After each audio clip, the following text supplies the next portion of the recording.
The drawing room at Fenworth Hall held 15 people, and a great deal of silence on the morning the will was read. The solicitor, a compact man named Mr. Rawle, stood at the writing table with his papers arranged in a neat column, and the candles on either side of the mantelpiece threw a warm light across the faces of the assembled Ashby relations, as though they were being illuminated for a portrait. Lady Dorothea Ashby sat at the far end of the room in a high-backed chair, her silver hair dressed without a single wire out of place, her fan resting closed across her knee. The cousins from Derbyshire occupied the settee. The county neighbors who had been invited as witnesses stood near the window with the particular posture of people who were trying to look as though they were not there. Cecily Hartwell stood at the edge of the room, near the door, in a dove-gray gown that cost less than the lace on any single sleeve in the assembled company. She stood where she had always stood in this house, within earshot, within reach, and outside the frame of the painting. Mr. Rawle began to read. The late Marquess of Fenworth, being of sound mind, did hereby bequeath the entirety of the Fenworth estate, its revenues, its tenant obligations, its debts and holdings, to his only son, Julian Edward Ashby, upon proof of legal succession, and did further appoint as trustee during the period of transition his dear sister-in-law, Lady Dorothea Ashby, whose management of the household during his illness had been an unreserved comfort. Cecily waited for her name. She waited through the final clauses and the witnessed signatures and the sonorous closing of the document. Her name did not come. She stood very still near the door. She held the small brass seal in her coat pocket, her thumb pressed against the raised crest on its face, and she thought of the afternoon the old Marquess had placed it in her hand. He had been sitting up in bed with a great deal of difficulty, and he had said, his voice thin but his eyes clear, that he wanted her to have it, so that she would always know he had trusted her, and that the letter he had written for his son had been sealed with it before he sent it north. She had asked him then, quietly, if she ought to fetch someone. He had told her to sit down and let him finish, and so she had sat, and he had finished, and 3 days later he was gone. The document Mr. Rawle had read made no provision for Cecily Hartwell. No annuity, no right of occupancy at the Dower Cottage, no acknowledgement that she had run this household's correspondence and accounts for 3 years, and that she had done it. Moreover, with a care the old Marquess had seen and named and recorded in the will Cecily had watched him sign. There had been another will. She was certain of it the way one is certain of a thing one cannot prove, which is to say entirely and uselessly. The gathering dispersed in the way such gatherings do, with careful sentences about what a loss it had been. What a fine man. What a well-managed estate. Lady Dorothea received these sentences without visible pleasure, which was its own kind of pleasure. She nodded and tilted her head and said, yes, it was a consolation to know the family was settled. And she glanced once across the room to where Cecily still stood near the door, and the glance passed over Cecily the way a candle flame passes over a wall without warming it. Cecily had come to Fenworth Hall 3 years before as the daughter of the late Marquess's land agent, a quiet, thorough man who had died of a fever in the autumn and left her with a small trunk, a good education, and very little else. The old Marquess had known her since she was 12, and had thought well enough of her father to offer her a position managing his correspondence and keeping the household accounts in the long months of his illness. It was not a grand position. It was a necessary one, and Cecily had treated it as such. She had learned the shape of the estate from the ledgers, which tenants paid quarterly, and which were allowed to carry arrears through winter, which suppliers were trusted and which were not, what the drainage situation was in the lower fields, and why the south wing chimney stack had to be inspected before each November. She had written 40 letters in the old Marquess's name to solicitors, stewards, creditors, and county officers, and she had kept fair copies of everyone in the account room in a set of brown leather books that smelled of lining paste. The brass seal lived in her apron pocket during working hours and in the pocket of her plain coat on any occasion requiring a coat. She had never used it to seal anything of her own. It was not hers to use. It was hers to remember. Lady Dorothea had not been at Fenworth Hall during most of that time. She had appeared for the last month of the old Marquess's illness and had been, on the surface, entirely competent. She had received the county callers and written the letters of thanks for the condolences and arranged the mourning draperies and the household's conduct with a practiced authority that left no room for question. She had also, in that same month, dismissed 2 of the 3 housemaids and replaced them with servants she had brought from her own establishment in Bath. Cecily had noted this. She had not remarked upon it. It was at dinner 3 weeks after the will reading, when the house was still in the first stage of settled mourning, that Cecily first understood the full scope of what had been done. Lady Dorothea had invited the Vane family to dine, including Miss Honoria Vane, a young woman of 22, with a straight back and a serene expression, and the kind of composure that comes from having been told one's entire life that composure was the correct condition. They sat at the long dining table, 8 of them, and Cecily occupied the secondary seat near the window that was neither above nor below the salt, but occupying its own curious middle region. She heard Lady Dorothea say, in a low aside to Miss Vane, as the soup was being removed, that one needn't concern oneself with Miss Hartwell in the long run. She was the little secretary's girl, after all, and they were all grateful for her help during a difficult time, but help was rather the limit of what she could offer. Cecily heard this quite clearly. She lifted her spoon and continued eating. The letter she wrote that same evening was addressed to the Marquess of Fenworth, care of his London address, which the old Marquess had given her once in case of emergency.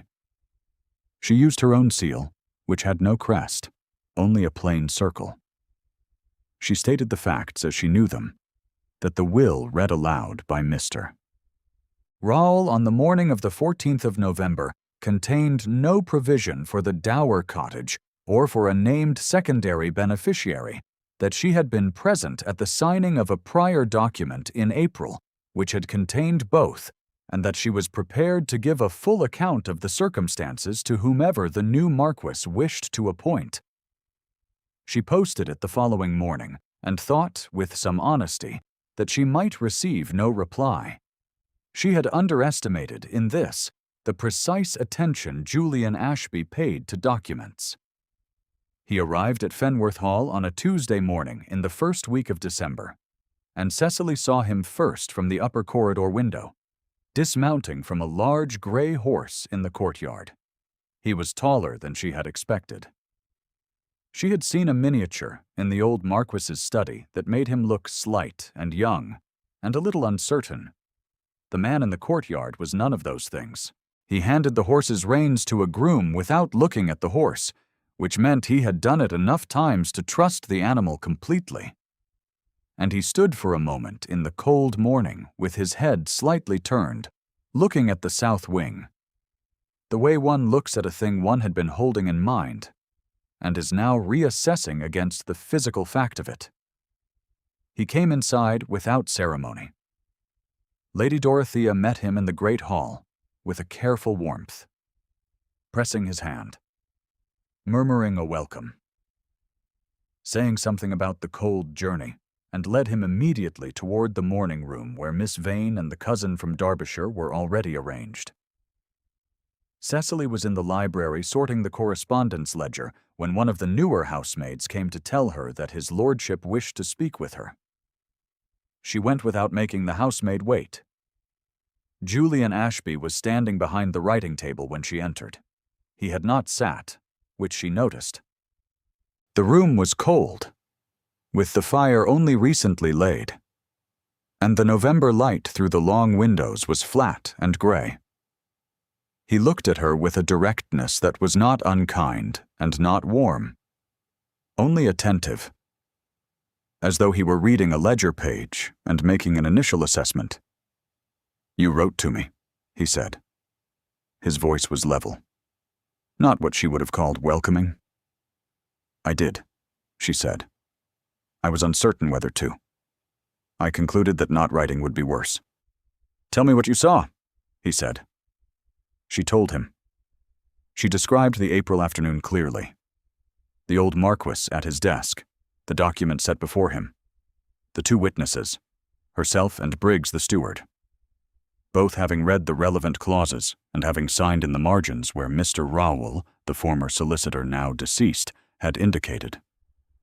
She described the specific provisions, the £300 annuity and the right of occupancy at the Dower cottage during her lifetime. She described the old Marquess's hand as he signed it, which was slow but deliberate. Julian listened. He did not interrupt. When she had finished, he was quiet for a moment, looking at a point somewhere between the window and the fire. "And the document itself," he said. "I have not seen it since that afternoon," she said. "I assumed it was among the papers filed with Mr. Rawle's office.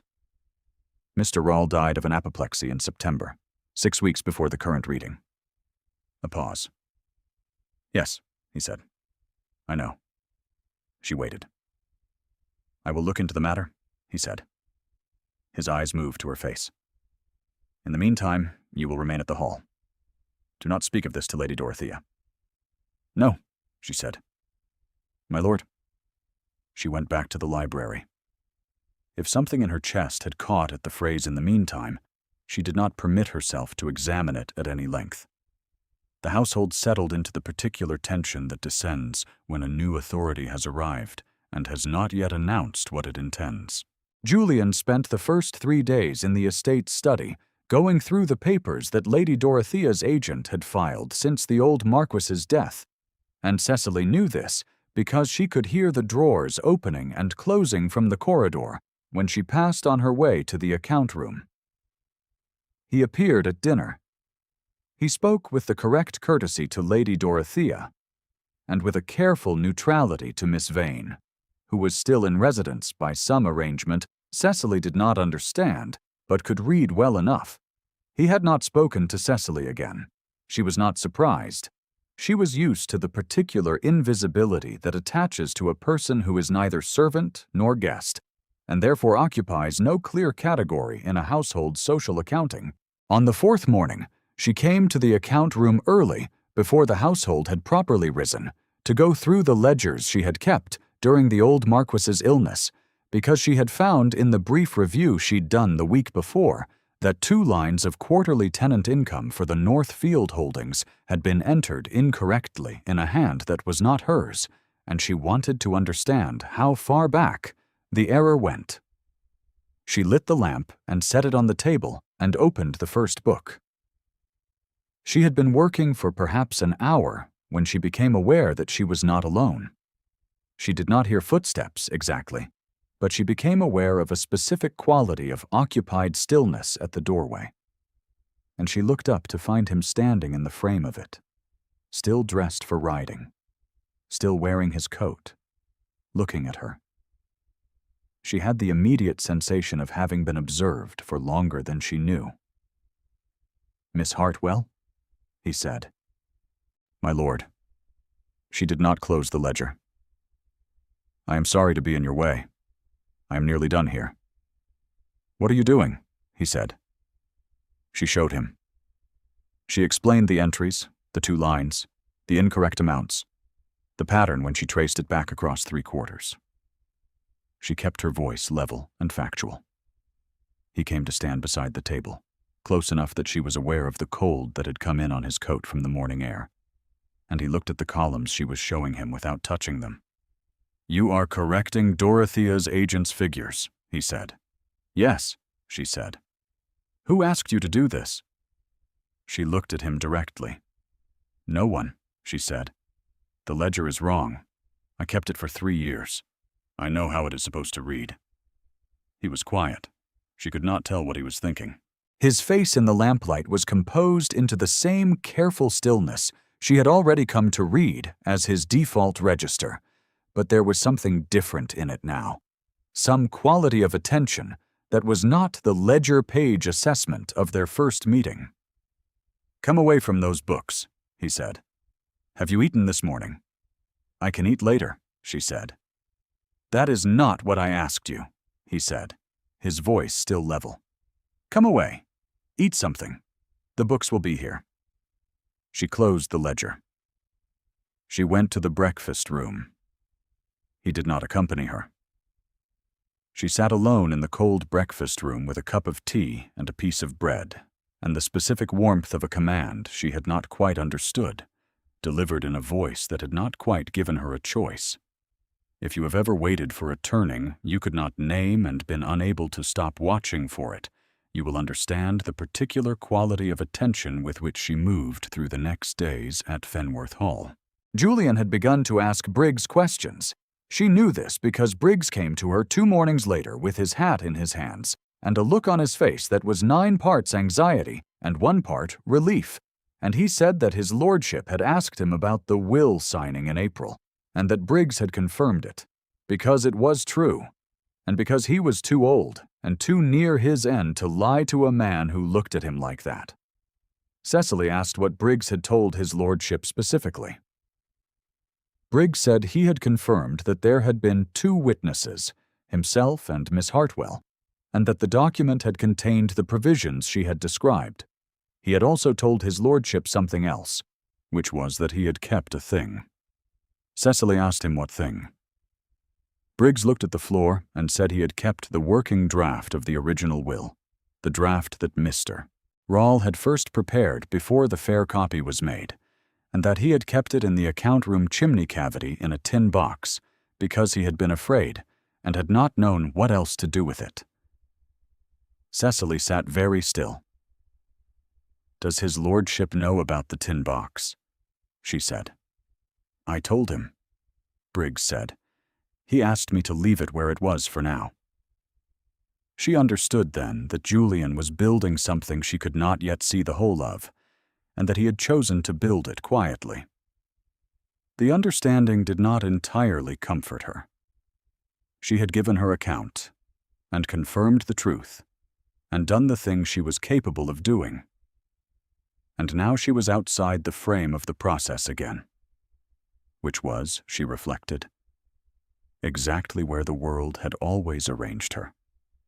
What she had not fully understood was that Julian had begun to watch, in the days following the account room morning, in a way that was not the ledger page attentiveness of their first meeting. He watched her, specifically, at dinner, where she sat in her secondary place near the window and said almost nothing, and ate with the precise economy of someone who has learned not to call attention to appetite. He watched her in the corridor when she carried a stack of correspondence ledgers back to the library and did not ask a footman to carry them for her, not because she was proud, but because asking would have required explaining what she was doing. And explaining what she was doing would have drawn Lady Dorothea's attention, and she had grown careful about that.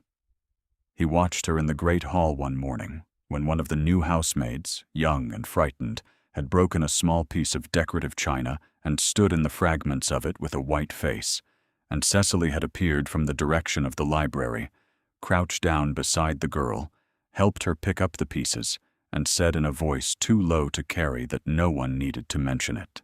He had been at the far end of the hall. She had not seen him. He had not moved.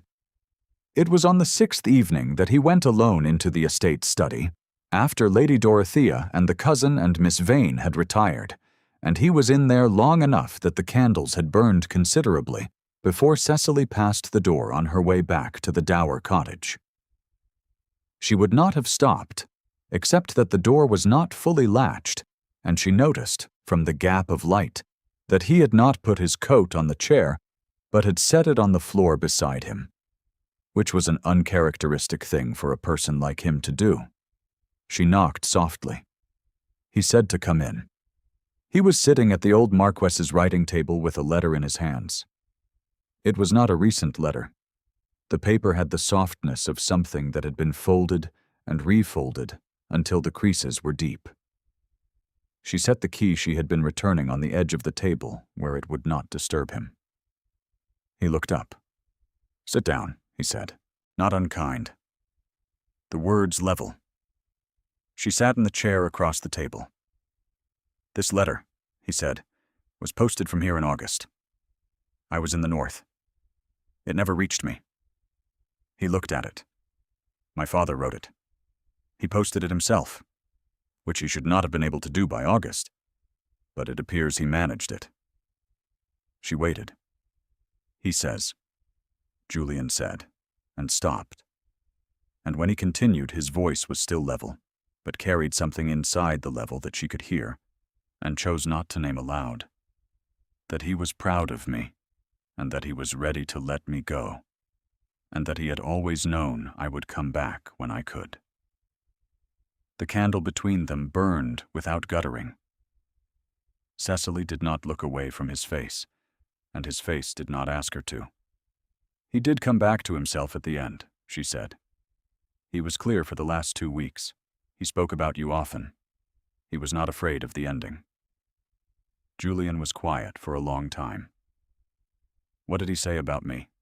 he said. She told him.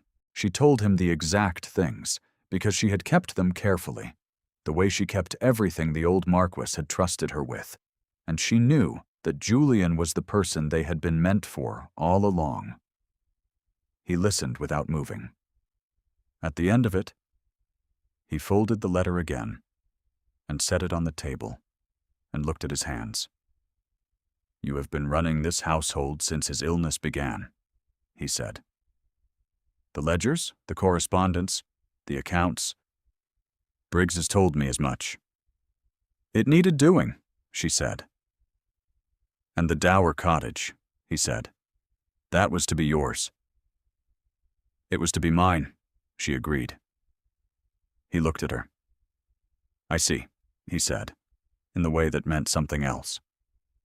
She did not ask what. She went back to the Dower cottage in the cold dark and sat for a while by the small grate with the brass seal in her palm, feeling the weight of the crest against her thumb. And she thought about what it meant that a man who had just read a letter from his dead father and remained composed through it could still hear the whole of a thing without flinching, and how rare that was, and how she had not known she was waiting for a person who could hear without flinching, until she had, apparently, found one. If this story is moving you in ways you did not expect, stay close. The ground is about to shift. Mr. Fenthorpe arrived on a Thursday, which was the day of the neighborhood gathering that Lady Dorothea had arranged some time ago and had not cancelled, because cancelling would have signaled that something was unsettled. And Lady Dorothea was not in the habit of signaling anything she did not intend. The hall was full by 2 in the afternoon. The county families, the Vanes in their proper places, 3 of the Ashby cousins from Derbyshire, a magistrate from the neighboring parish who had ridden over for the civility of it. It was a drawing-room gathering, not a ball, but Lady Dorothea had ensured it had the weight of a public occasion.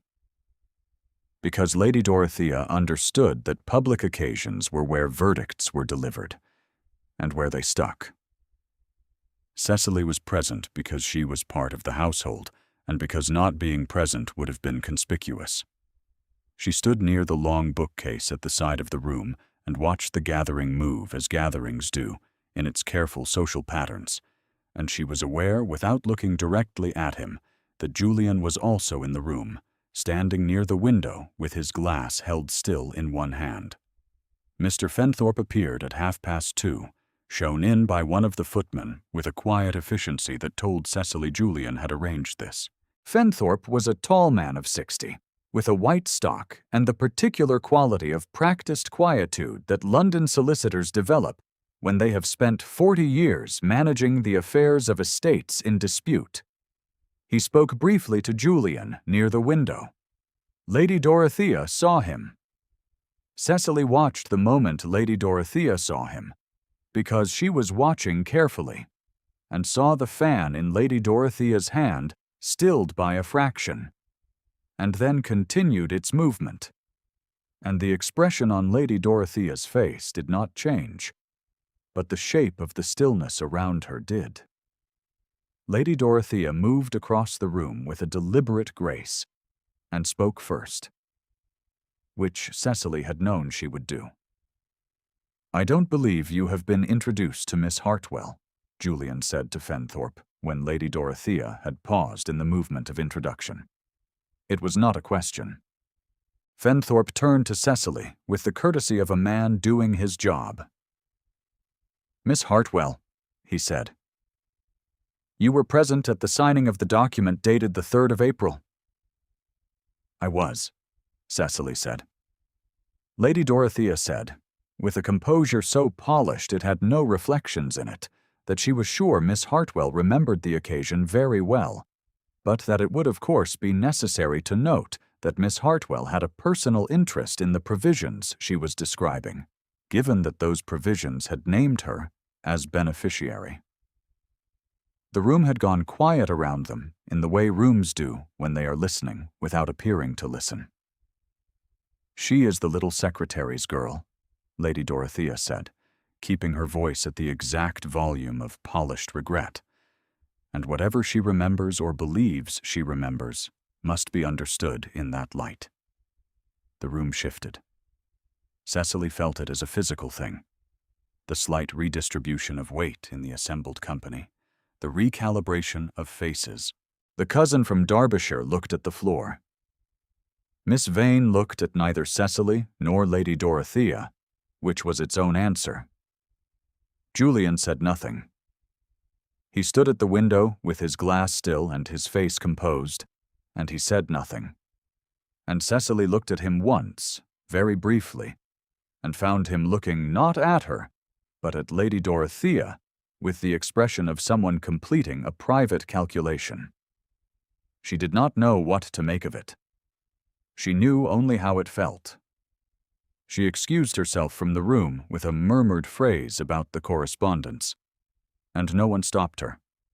And she walked to the corridor beyond the drawing room and stood in the colder air of it, with her hand around the brass seal in her pocket, and thought very carefully that she had done what she was able to do, and that the rest was out of her hands, and that she ought to collect herself and proceed.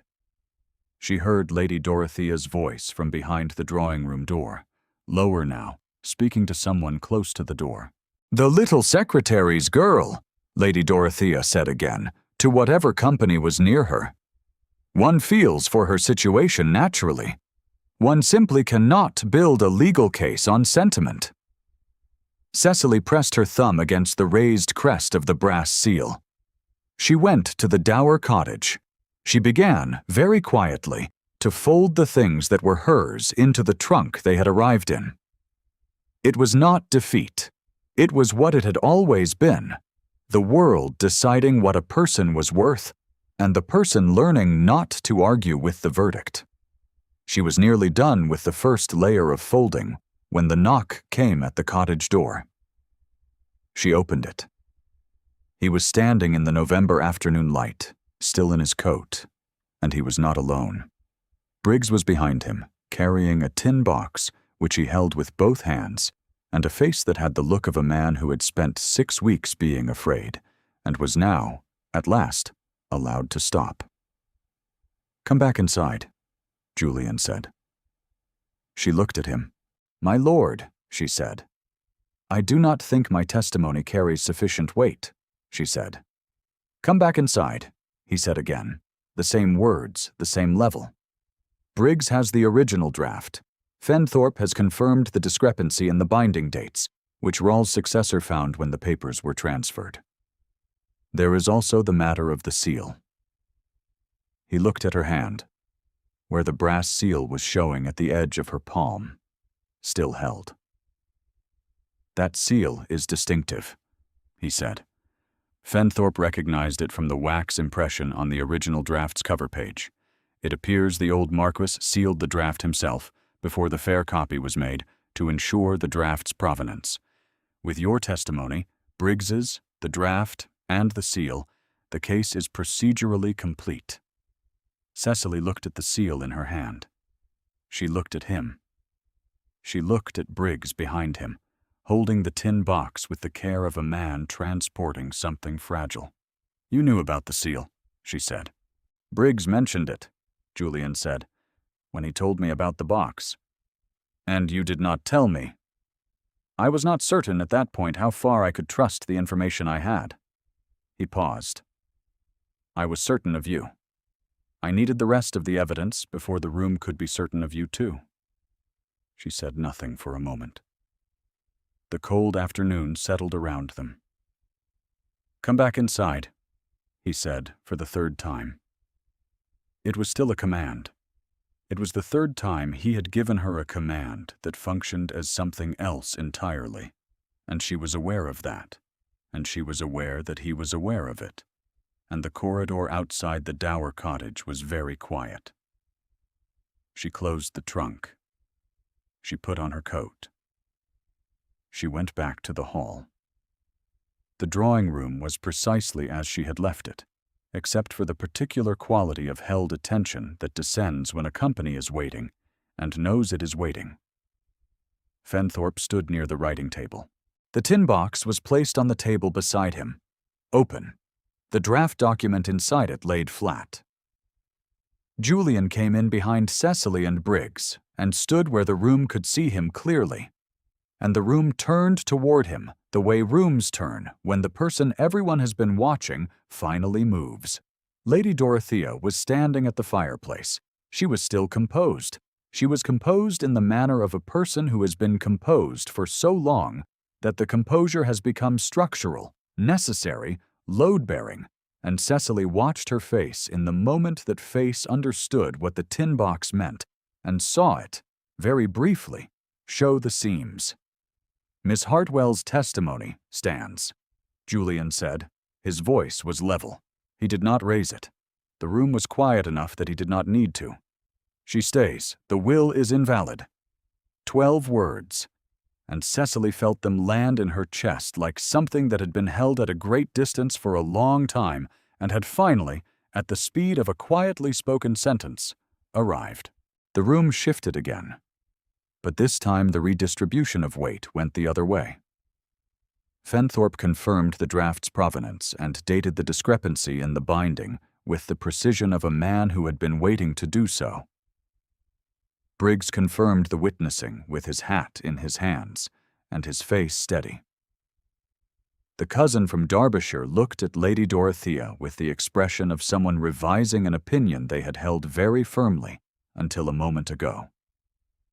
Lady Dorothea said that the paper Rawle had filed, and stopped.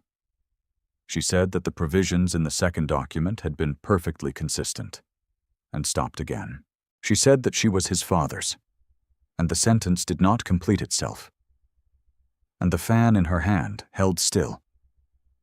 And Miss Vane, who had been silent throughout, looked away toward the window with an expression that was not triumph, but something more honest, a recognition that the script she had been placed inside was not the one she had written herself, and that she was, perhaps, glad to be released from it.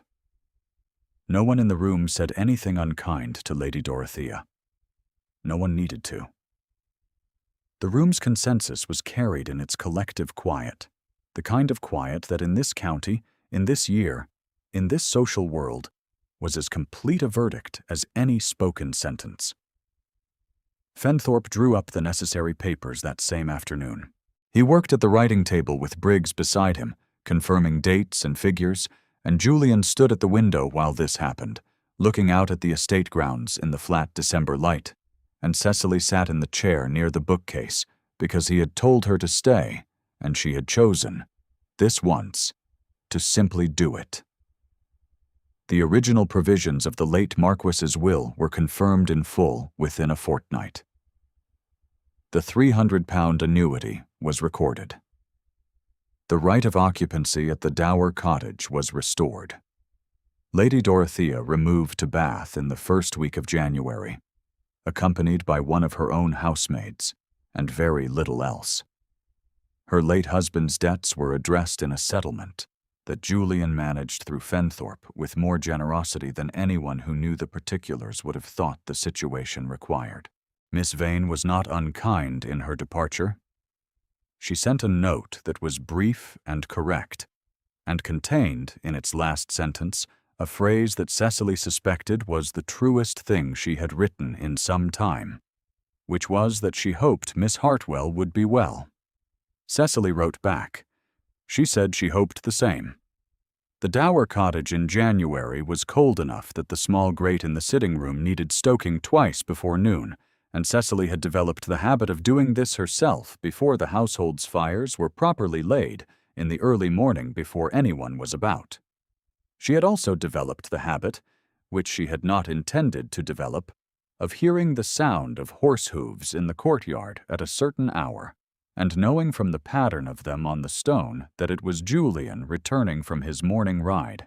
He came to the cottage on the 15th of January in the early afternoon, and he knocked, and she opened the door with her hands still chalked from the account ledger she had been working on, because Fenthorpe had asked her to compile a summary of the estate's corrected figures, and she had been doing so for the past 3 mornings. "You are working," he said. "Fenthorpe asked me to," she said. "I know," he said. "I asked him to ask you." He paused. "You could have been asked directly." "You could have asked me directly," she said. "Yes," he said. "I could have." He was quiet for a moment, looking not at the cottage, but at her. "Cecily," he said, and it was the first time he had said her name, her given name, her name without the prefix of courtesy. And it was not an accident, because nothing he did was an accident. "I have been thinking about whether a woman who was left a dower cottage and an annuity might find those provisions adequate on their own, or whether they might be understood as one part of a larger arrangement." She looked at him. Her heart was audible in her throat. "That depends on what the larger arrangement is," she said. "A permanent one," he said. "I am told by Briggs, who knew my father for 40 years, that my father's opinion of your character was the highest he held of any person not his own blood, and that he had hoped, in his own way, that the arrangement might become permanent." He paused. "I find that I share the opinion and the hope, though I have arrived at them by my own route." She was still holding the chalk. She was aware of this in the way one is aware of small, absurd things when something large is happening. "You have known me for 6 weeks, she said. "I have," he said. "I have also read your account ledgers for 3 years, which is a different kind of knowing, and perhaps a more reliable one." Something in his face shifted, that habitual stillness opening by a fraction to something she had not seen there before. "I am not given to eloquence, Miss Hartwell." "Cecily. I am given to looking at the thing directly and saying what I see. What I see is that you are the person in this house I have trusted most consistently since I arrived, and the person I have looked for when I came into any room, before anyone else in it. I do not think that is an accident." The chalk fell on the flagstone between them. He bent down and picked it up and placed it in her hand, his fingers closing briefly around hers on the cold stone floor. And it was nothing. It was the simplest possible thing. And her whole body knew it was not nothing. "Say yes," he said. "Or tell me I have read the situation incorrectly, and I will go and not return to the subject." "You have not read it incorrectly," she said. He looked at her. That fraction of opening remained. She thought she understood, then, what he looked like when he was not composed against something, and the thought was a quiet, specific warmth that settled in her chest like an ember. "Good," he said. "Then stay." Spring came slowly to Fenworth Hall, as it comes to that part of England, in the particular way of English springs, reluctantly, under gray skies that cleared by degrees, And then, all at once, in a week of gold, the crocuses came up along the kitchen garden wall first, and then the daffodils on the south slope. And by March, the estate had the look of a place waking up from something it had endured and not expected to survive. Cecily did stay. The arrangements that Fenthorpe recorded were correct and final, and witnessed by the senior families of the county, and the county, which had watched everything from the careful middle distance of people who understood that verdicts were occasionally revised. Revised its verdict with the equanimity of a gathering that had always thought the thing would come out this way. In the end, she sat one evening in the sitting room of the main hall, in the chair that had become her chair, with the fire burning in the grate, and the sound of the household settled around her. And Julian was reading at the desk across the room, or appearing to read, because she could tell from the angle of his head that he was not looking at the page. She opened her hand in her lap. The brass seal lay in the center of it, the raised crest catching the firelight. She had carried it for 3 years. She had never used it. She had kept it the way you keep something that belongs to a person who trusted you, against the day when you could return it properly, to the right hands, in the right way. She set it on the small table beside her chair. She thought she might leave it there. Julian looked up from the page that was not a page, and looked at her across the warm room, and she met his eyes, without looking away. And neither of them said anything, because there was nothing left that needed saying. The fire burned on. Outside the long windows, the first green of the Fenworth grounds caught the last light of the evening and held it. If Cecily's story found you this evening, leave a quiet word below, and thank you for staying until the end.